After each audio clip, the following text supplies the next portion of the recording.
Well, hello racing fans, and a warm welcome to our Gallop TV preview show for this Wednesday the 24th of July, where we now race at Hollywoodbets Durbanville alongside Hollywoodbets Scottsville. So there was a meeting change which was made early on in the week. There are lots of changes with regards to times, jockey changes, scratchings, etc., even distance changes. So at the time of recording, we're going to do our best to keep you updated. Depending on what form guide you have with you, some changes have already been inserted with regards to jockeys, etc. But I trust that you, the valued racing fan, as well. We'll do our best to steer through this race meeting with the relevant changes. But please have a look at the time of final declarations, which will be on Wednesday. There are 9 races carded, and as always, Graham Hawkins is on the line. And Graham, meeting change, Hollywoodbets Kenilworth. So the goalpost has moved with regards to your selections, and hopefully you've done just that. Yes, morning, Dees. Hopefully the goalposts have changed for the final time. Of course, this race meeting was meant to happen on Monday. It was moved to Wednesday at Hollywoodbets Kenilworth, but as you've mentioned, we're now at Hollywoodbets Durbanville, the first race meeting at the country course since November last year, so that presents its own challenges. But we saw pictures coming through of the track. The surface looks absolutely incredible, but of course the pictures don't tell us the whole story of what's going underneath the surface and just how much give in the ground. There's still a bit of rain around. But it's a tricky day's racing, but an interesting day's racing. Okay, let's get straight into it, Graham. Race number 1, 12:15. The distance will now be 1,250 meters. Take note, at the time of recording, Fourie, Veal and Nesteli all not riding. And we'll keep you updated with some of the changes. But Gavin Larena is in town, and so is Cabello Matsanyana. Race number 1, just as a guide, Graham, number 4 at 33 to 10. Horse number 6 is scratched. 8 at 4 to 1, 9 at 4 to 1, 10 at 5 to 1. And then last December, number 12 is at 33 to 10, who is Grant van Niekerk for an informed Greg Enyon stable prior to all these interruptions with regards to rain. Yeah, Greg Enyon holds a strong hand here with 9 and 12, Graham. He certainly does, Dees. Obviously, the draws are now more important even at Hollywoodbets Durbanville, particularly over 1,250 meters. The adjusted off time for this race is 12:15.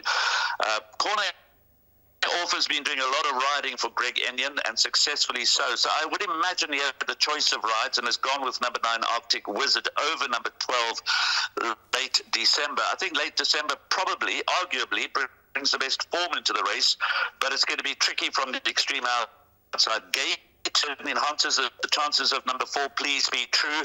As you say, Justin Snaith has flown Gavin Larena into town and he's inherited a terrific book of rides. First timer 8 Kings Quest is interesting, and the market has a lot of respect for the 2-year-old son of Kirari, for Candice Bass Robinson with Elder Domaire in the irons, and 10 Mystic Majestic certainly coming along the right way. This race does not form part of the exotics. My suggested bet for today is the place accumulator. It's a tricky start. My hesitant first choice would be number 9 Arctic Wizard over stable companion number 12 late December, and then number 4 Please Be True. But that selection is not made with a great deal of confidence. Okay, no great confidence from Graham with the race runners here, but maybe his top choice could be used as a roving banker, number 9 Arctic Wizard, in whatever bets you are playing. The bipod begins in race number 2 with 9 races carded. Jot down the time, it's 12:50, 10 to 1. The distance is 1,600 meters. And this race, Graham, betting number 8 at 17 to 10, number 9 at 3 to 1, horse number 10 at 33 to 10, number 11 at 5 to 1, and then you can get double figures, the balance. Well, 17 to 10, Land of the Rising Sun looks the part in this field, Graham, and I think rightfully at the top of betting boards. Definitely the one to beat, and certainly one of the better pickup rides for Gavin Larena. Land of the Rising Sun's only had the 2 starts. He showed significant improvement from a poor draw last time out when flying home to be beaten under a length by Noonday Gun. Second on that occasion was Song to the Moon, who came out to win in his next start, so the form has been franked. Clearly number 9, Sound of the Sea, and number 10, Kumbra VJ, brings solid credentials into the race. All of Land of the Rising Sun, Sound of the Sea, Kumbra VJ, and even Red Dawn have awkward draws to overcome. Hopefully Land of the Rising Sun doesn't get lost in the early part of the race. Hopefully Gavin Larena is able to position him better than he was positioned in his last start. But he's got that come-on look, and I think from a place accumulate, from a bipod point of view, he's clearly the leading light. From a bipod point of view, he's clearly the leading light. But if you're going to go for cover, then I would suggest number 10, Kumbre Vija, who's got some solid form behind his name. But Land of the Rising Sun, definitely the top choice. Okay, that's Graham's top choice there, horse number 8 in race number 2, and it's Larena and Justin. Then on to the place accumulator. Well, you heard Graham mention that he's done a place accumulator in his suggested bet. We'll wait for that come the end of the show. Distance change here, 1,250 meters, time 13:25. The PA starts in race number 3. Horse number 2 at 11-2, number 3 at 8-1. Number 5 at 5-2. Aston Aries has picked up the ride on the 8-10 shot here. Number 6, Sahara Cat. Number 7 at 7-1. Graham, we're judging the race meeting that all things are equal. We know that these horses have been off for a while. It would have been interrupted preparations, etc. We haven't raced in the Western Cape for so long. But purely on what we see in black and white, she does look hard to oppose. Number 6. Yeah, number 6, Sahara Cat, gets my vote as nap of the day. Definitely a place accumulator banker. Found 1,500 meters in the Iridescent Stakes last time. A touch too far for her, but she'll have benefited from that experience of going around the turn. And she goes around the turn here, obviously, at Hollywoodbets Durbanville. As you've mentioned, Aston Aries picks up the ride in place of Richard Faree, who fulfills his engagements at Hollywoodbets Scottsville. You are breaking up here and there, Dees. We are having a few sound issues, so hopefully I'm coming through loud and clear. Sahara Cat, definitely the one to beat. Polynomial won well on debut and could be anything. Artiste is better than the last run. Maritzburg Memory and In the Green Zone can certainly find a frame in a minor position, but I would be surprised if Sahara Cat did not win this. Okay, a lot of confidence coming through from Graham, and we can hear you loud and clear here, Graham. If we have a problem, we'll let you know, but it's coming through beautifully on our side. Apologies that we are breaking up from our side here. So 1,400 hours is the start of the big one, the Pick 6. 2 o'clock, distance change, 1,250 meters. We are at Hollywoodbets Durbanville. Betting here in leg 1 of the Pick 6, Graham. Number 2, Look Forward at 5-1. Then we got 3, Jet Green at 8-1. Horse number 6, Champagne Kisses, is at 17-10. Number 9, Pick Moon at 5-2. And there's Cabello. Cabello Matsuniana in town. His rides for Brett Crawford here on horse number 10, Little Lexi. 12 is a scratching. 14 is a scratching, and United We Stand, Lunga Gila's runner with Grand Fanika plus 1.5 kgs is at 5-1. Are you in the camp of horse number 6, Champagne Kisses, or are you running for cover here, Graham? Yes, I think with the scratching of the original favourite, number 14, Pretty Precious, Champagne Kisses gets an obvious chance here to shed a maiden ticket, and only the 3rd time of asking. She's a very well-related 2-year-old daughter of Vercingetorix. Another solid pickup ride for Gavin Larena. He should have a lot of fun at Hollywoodbets Durbanville on Wednesday. But I do have a measure of respect. This is an open maiden, so there is a spread of weights. It's effectively a maiden handicap over 1,250 metres. Look Forward has good form at this track. She's a struggling maiden. She's having a 20-second start, but she carries only 52.5. And with the advantage of gate number 2 on the tight circuit, they go into the corner shortly after the start. That's an advantage for her. Jet Green also only has 52, so she carries bottom weight. But of the 2 bottom weights, I prefer number 2, Look Forward. As mentioned, number 6, Champagne Kiss, is a solid chance. Pink Moon's got 60 to carry. She's been taking a while to come to hand, but her last run was probably her best, when second by an Amikami, and on that basis, she cannot be ignored. Another lightweight that could get into the action is number 10, Little Lexi. As you've mentioned, Kabalo Matsinyane replaces Nastili. Nastili would have claimed 4 kilograms off the back of Little Lexi, which would have enhanced her chances. But so now she carries the 53. She's one to consider for the back end of trifectas and quartets. United We Stand also carries a low weight, despite the fact that Grant Finike puts up 1.5 kilos. She's only got 54.5 to shoulder, so receives 5.5 from Champagne Kisses. But I think she's probably better down the straight. So yes, number 6, Champagne Kisses, is the first choice. She's a class package in the race, but healthy respect for Look Forward and Pink Moon. I have covered number 6, Champagne Kisses, in this leg of the place accumulator, but if you want to play aggressively, then you could do worse than rely on the Gavin Lorena Justin Snaith combination here with number 6, Champagne Kisses. I do expect it to go very close, but obviously this will be her first run around a turn. It's her first run at Hollywoodbets Durbanville. She's a young 2-year-old, and the more experienced but less capable maidens with lower weight might well upstage her. So tread cautiously in this race, even though I suggest that Champagne Kisses is a worthy favourite. Okay, she'll have to answer a few questions that Graham has asked on the show about number 6, Champagne Kisses. And Graham did mention, well, Gavin Lorena is going to have some fun at this race meeting. Well, for one day of the season, he's going to know what it's like to be in the saddle of our record-breaking champion, Richard Fourie. Race number 5, 1,600 meters. It's an open maiden, Graham. Number 1 is Champanel at 7-2. Then we got Kabelo Matsinyane on number 3. An even money shot here, Graham, number 8, Groove Jet.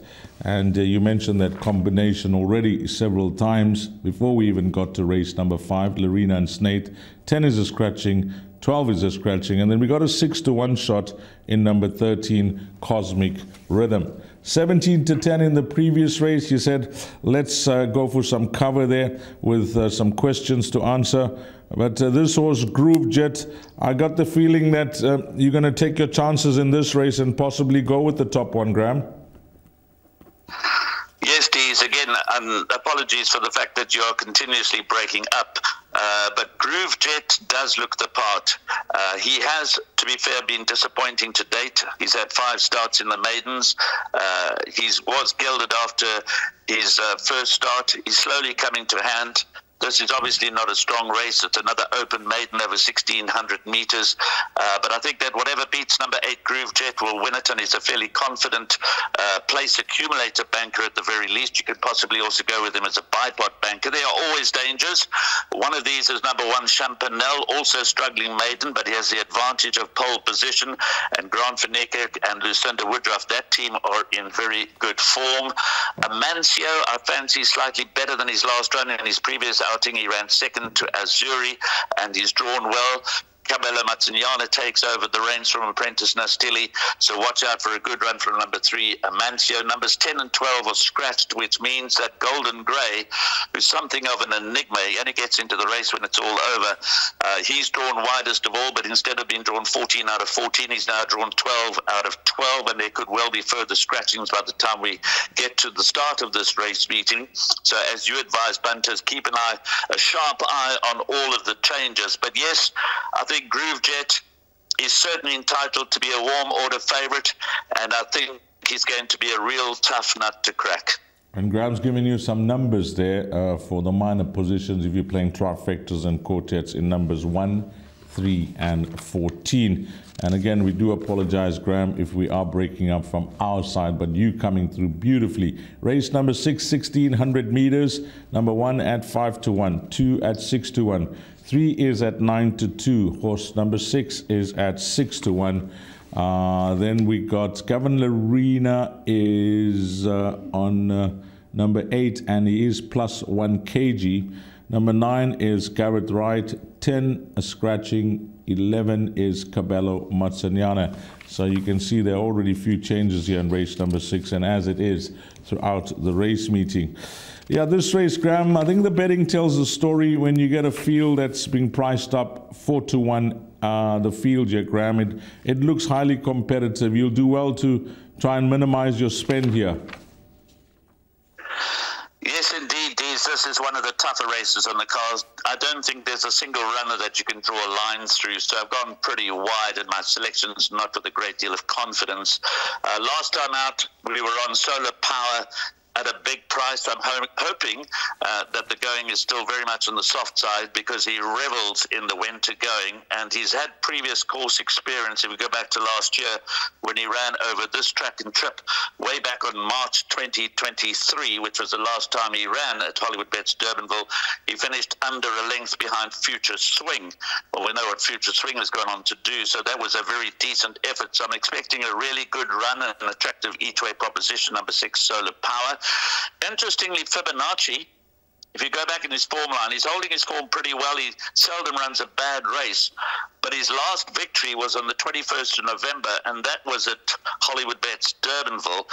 That was over 1,200 meters. I'm not quite sure whether Fibonacci is at his absolute best over 1,600 meters. I think he's more of a 1,200, 1,400 meter specialist, but he certainly likes the course. Magic Verse from an inside gate is going to go well, and he's also a winner at Hollywoodbets Durbanville. And the course form at the specialist track is something to take note of. So from pole position and with the previous win under his belt at the country course, I think Magic Verse is definitely one that's got to go onto the shortlist. But there's so many with chances. Chalima, Future Turn, as you mentioned, Lorena picks up the ride on Nevada King. Alema Reese is one of the fancies in an open market. Cabela Matignani takes over from Richard Free from the widest gate of all. I'm not sure that he's ever run at Hollywoodbets Durbanville before, but he's certainly got the ability to get into the mix. All said and done, Dees, this is a real tough race. Number 6, Solar Power, is my hesitant first choice, ahead of number 1, Magic Verse. I think those are the two that I'm going to rely on, although I'm going a little wider in the place accumulator. I think my roving bankers in this quartet, because it's a quartet worth catching, I think, I'm going to take a chance with numbers 1 and 6 as my roving bankers. Okay, we'll see how many darts in his hand in the place accumulator for Graham Hawkins, and if he's going to hit the bullseye there come race time in race number 6, because that looks highly competitive, and the suggested bet a trifecta or a quartet. Race number 7 is now over 2,000 meters, and this is the way they are betting. Number 1, we are waiting a jockey, Graham, on Heliotrope, Candace Bass Robinson's runner, but that's priced up at 5-2. Number 2, Mohandas, is at 4-1. 3 at 5-1. Mr. Monocle is at 28-10. And then the horse number 7 is at 7-2. Well, our viewers and our loyal fans that follow this show and follow you, Graham, you know, they haven't got to see the previews that we've done that have all gone into the bin because of the race meetings being abandoned. But this horse, Mr. Monocle, was in those race meetings, and you made him, you know, not a good thing, but the horse to beat in those shows. Are you sticking with that viewpoint going into Hollywoodbets Durbanville? Yes, I am, and I have. He's one of my suggested 4-place accumulator bankers. I've offered a skeleton place accumulator as my suggested bet, but he's definitely the weak link. And it all depends whether we get some more rain, just how soft the going is, because Mr. Monocle is a real mudlark. He loves it wet. His record is 6 starts for 3 wins, 2 seconds and 1/3 in the wet. So if the track starts drying out, if Durbanville escapes any more rain today, as you know, we record the show on the Tuesday morning prior to race day, if it escapes the overnight rain and the going starts to dry out significantly, and it can do that at Hollywoodbets Durbanville, that will not enhance his chances. But if the track is definitely running on the soft side, and we'll only get the official track report shortly before the start of the race meeting in terms of the penetrometer reading, so we're a little bit in the dark.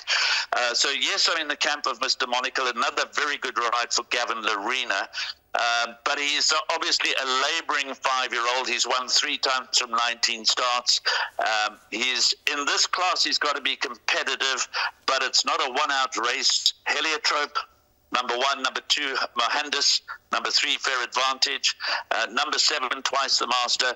They can all win a race of this limited quality. It's an average merit rating 68, so you don't have to be a world beater to win here. So Mr. Monocle, I offer up as a place accumulator banker. I offer him up as my first choice, but But as I said, I've got 4 PA bankers, all of which are trained by Justin Snaith. I think he is the stable to follow. I think that that is clear for all to see. But if there's going to be one weak link amongst those 4 place accumulator bankers, it could be Mr. Monaco, even though it's a small field of 7 runners, and we're only hoping he runs into 1, 2, 3. But if the going is really soft, if the penetrometer reading is deep, that'll certainly make him the horse to beat. Okay, let's see how the going comes up on Wednesday morning for number 4, Mr. Monaco. While Graham likes him, he is just erring on the side of caution, but nevertheless, he remains the top choice there in race number 7. Race number 8, 1,800 meters,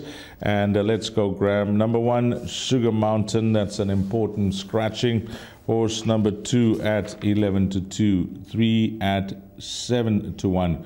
Well, they now got number 4, Pakaya, at 13-10. Then the filly, number 6, Love is a Rose, at 3-1. And horse number 8 is a scratching. Hollywoodbets Durbanville for number 4, Pakaya, Graham, 13-10, 61.5 kgs.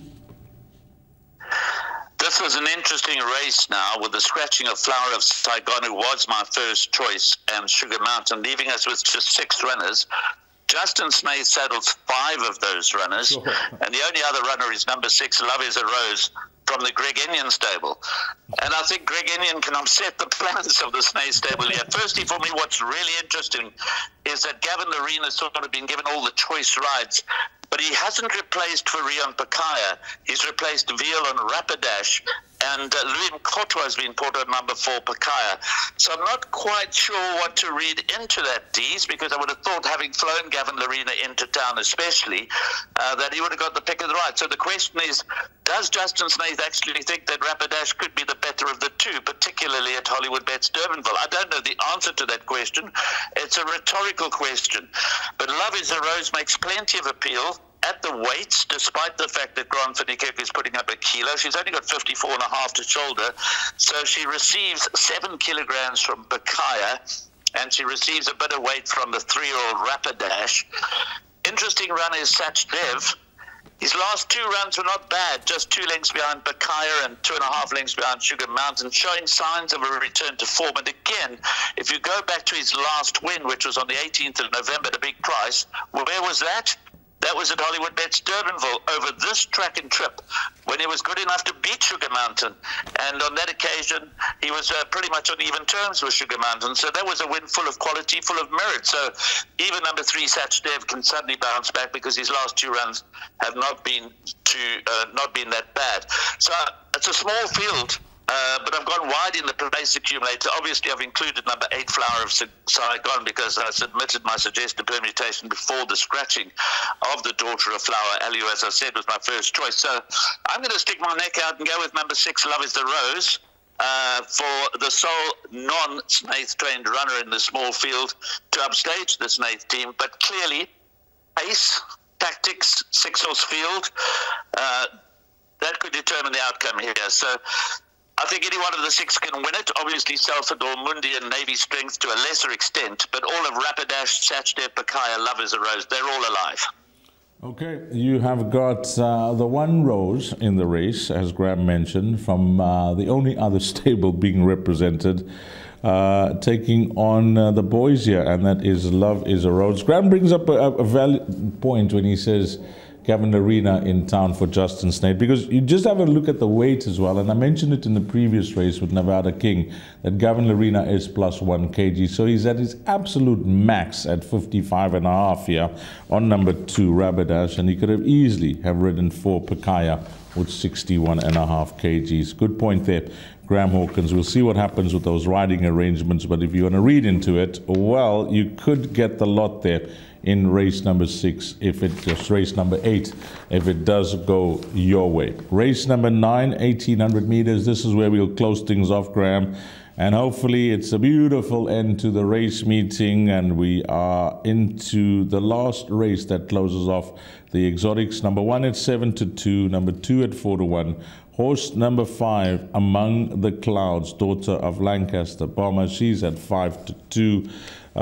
Number 6 is at 6-1. and then horse number 8 at 7-2. You know, regardless what has transpired or happened in the 8 previous races with the Larina Snake combination and how many winners they've had, etc., but one would think that, you know, in this race, Gavin surely has to be quietly confident on what this filly represents on paper, Graham, because for me, she looks the part in a big way here, number 5, Among the Clouds. Yeah, that's number 5. Yes, Dees. Yeah, sorry, you broke up there, so I'm just going to come in case you don't come back. Among the Clouds is obviously the one to beat, I would think, on current form, but it's not a cut and dry Class 4 handicap over 1,800 meters. Again, there are many with chances. If you try to make real confident choices in these Class 4 fillies and theirs handicaps, you're treading on thin ice. And it's another very interesting race, particularly because of the fact that we are suddenly back and unexpectedly back at Hollywoodbets Durbanville, and as I mentioned earlier, we haven't raced there since November. So before I come back to Among the Clouds, if you go back to the 13th of September, Could It Be was a winner over 1,600 meters when beating Lickety Split. If you look at Lickety Split's form from September, November last year at Hollywoodbets Durbanville, she ran 3 consecutive seconds. Admittedly, that was in maiden company before shedding a maiden ticket much later in her career.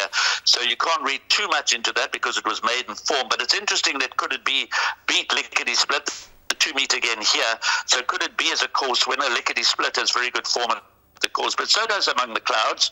Among the Clouds ran second at the country course after winning her maiden, went second to Catalea.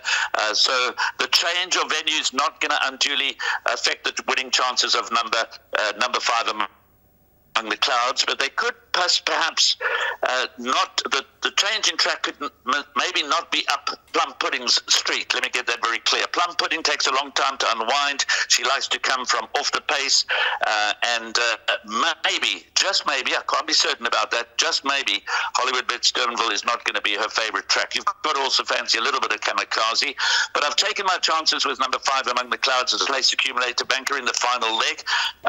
But when it comes to the final leg of Jackpot 2 and the final leg of the Pick 6, I'm not sure that she shapes up as a confident banker. You can certainly take your chances. I would think that the principal threat could come from number 8, Could It Be. Okay, let's get straight into your bet then, Graham. It's a suggested bet for Hollywoodbets Durbanville is the place accumulator, which is up on screen now. I've gone with 4 bankers, and the first of these is number 6 Sahara Cat from the Vaughan Marshall stable, reverting to a better distance for her. I think she's now had the experience of racing around the turn.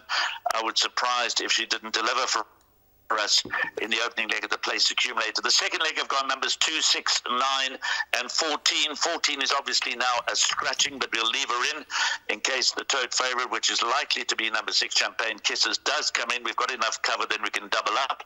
Third leg, banker number 8 Groove Jet.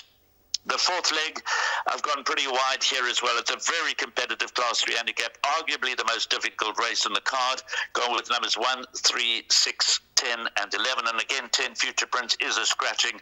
I'm just going to leave it there to double up at the tote favourite should the tote favourite finish in the top 3. Then, as I said, the weak link could be banker number 4 Mr. Monocle in the 7th race. The going needs to definitely be on the very much softer side for him to produce his best. So if you're going to cover one of these bankers, then I would suggest that number 4 Mr. Monocle in the 7th race is the one to cover. In the penultimate leg, which is a small field, I've gone 2, 4, 6 and 8. Obviously there again number 8 Flower of Sagon is now a scratching, but I'm going to leave all 4 in and double up with the favourite should it arrive. My top choice though is the only runner in the race, not trained by Justin Snaith, and that's number 6 Love Is a Rose. But tactics and pace are going to play a major role in the outcome. Last leg, banker number 5 Among the Clouds. I'm happy to take my chances with her as far as the place accumulator is concerned. But we're back at Hollywoodbets Durban for the first time in what is it now, going on 8 months. And it should be very, very interesting. Thanks for your time, Graham. Appreciate it. Thanks, Dees. Okay, that's Graham Hawkins. He's placed accumulator. If you multiply that per amount costing you 80 Rand. But as you've come to know, on the tote, you can play it for whatever amount you want and you'll get a ticket with the fractional betting. Thanks to Graham Hawkins from the Gallop TV team and myself, Dees Dana, and to you, the valued racing fan. Have a blast. find all the winners, and hopefully it turns out to be a very successful day for you with our return to racing in the Western Cape at Hollywoodbets Durbanville. Until we meet again, you take care. Salani Gaste.